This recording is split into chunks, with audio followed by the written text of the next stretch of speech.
Miss दुनिया।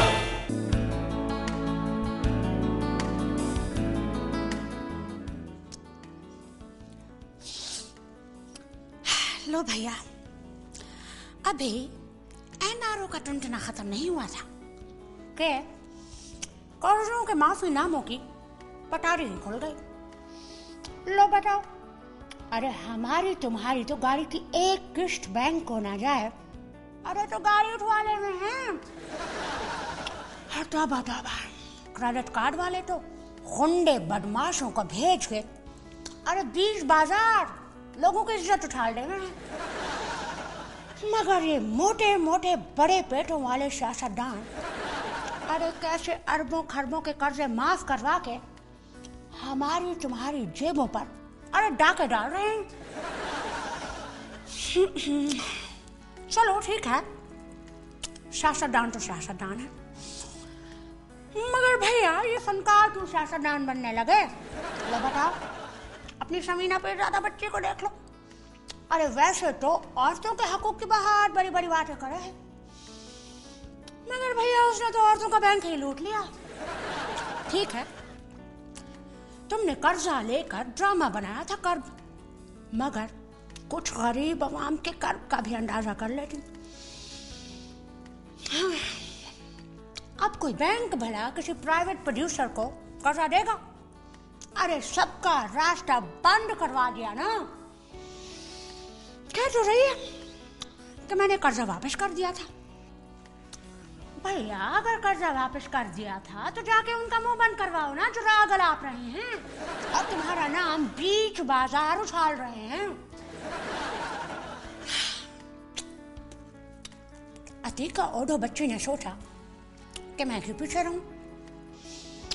उसने भी परवेज मुशर्रफ को कहलवा के अपनी 7 प्राइवेट प्रोडक्शन जो होंगे लगभग 1.5 करोड़ की, उनको महंगा करवा के पीटीवी को 16 करोड़ रुपए का बिकवा दिया। तो भैया क्या जमाना आ गया है, हजीका जैसे को पीटीवी 16 करोड़ दे दे है, मगर गरीब गुरबा फनकार जो 2-4 हजार के चेक के लिए हाँ महीनों जूतियां घसाते हैं। यहाँ पे तो मुझे मीर याद आ गया है, क्या खूब कहा था उसने, हाँ फिरते हैं मीर खार कोई पूछता नहीं। आप ही को तो आजकल हर तरफ से बच्चों बुरी खबरें ही आ रही हैं, पान भी बदमजा आ रहे हैं, कुछ मजा नहीं रह गया जिंदगी का।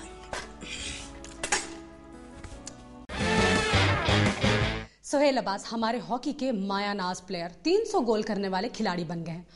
शुक्र है, वरना इससे पहले तो अरबों खरबों डॉलर्स ही गोल हो रहे थे। अमेरिका क्रिकेट काउंसिल ने फराग दिलाना पेशकश की है कि अगर पाकिस्तान और भारत चाहें तो अमेरिका में क्रिकेट सीरीज करवा सकते हैं। अच्छा जी, पहले आपने जो खेल यहाँ शुरू किया हुआ है वो तो बंद करवाएं, क्रिकेट भी हो ही जाएगी।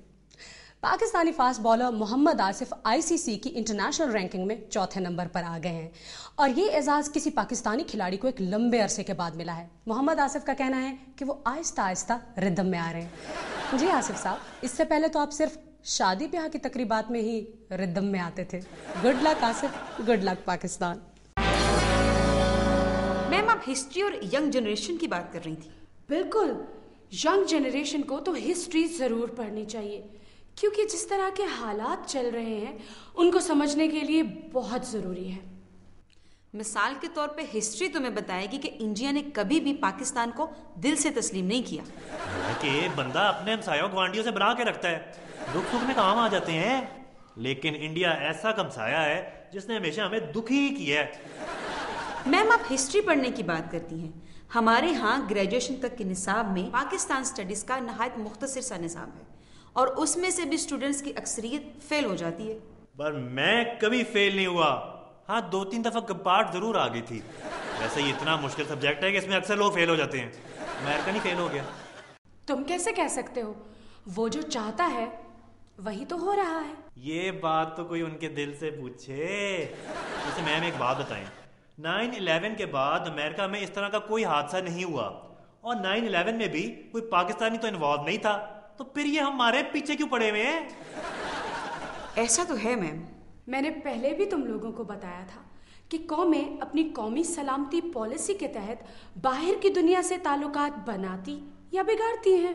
जी, सवाए हमारे।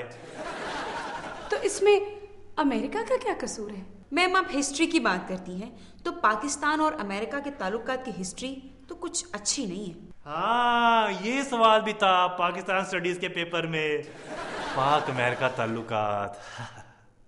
बड़ा सोचा मैंने, पर जवाब याद ही नहीं आया। That's so sad, हुसन नवाज। तुम अपने मुल्क की हिस्ट्री के सब्जेक्ट में ही फेल हो गए थे। मैम, हम नजरिया पाकिस्तान को ही अभी तक सही तरह डिफाइन नहीं कर सके। पूछे इससे। याद रखो, कौमों के लिए अपनी ज़मीनी सरहदों की हिफाजत के साथ साथ अपनी नजरियाती सरहदों की हिफाजत करना भी बहुत ज़रूरी है। जी, दुश्मन पहले इस पर कारी ज़रब लगा चुका है।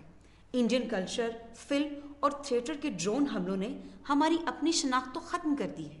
जिस तरह इस मुल्क के सिपाही अपनी सरहदों की हिफाजत के लिए अपनी जानें कुर्बान कर रहे हैं, इसी तरह नजरियाती सिपाहियों को भी चाहिए कि वो अपनी जंग तेज कर दें।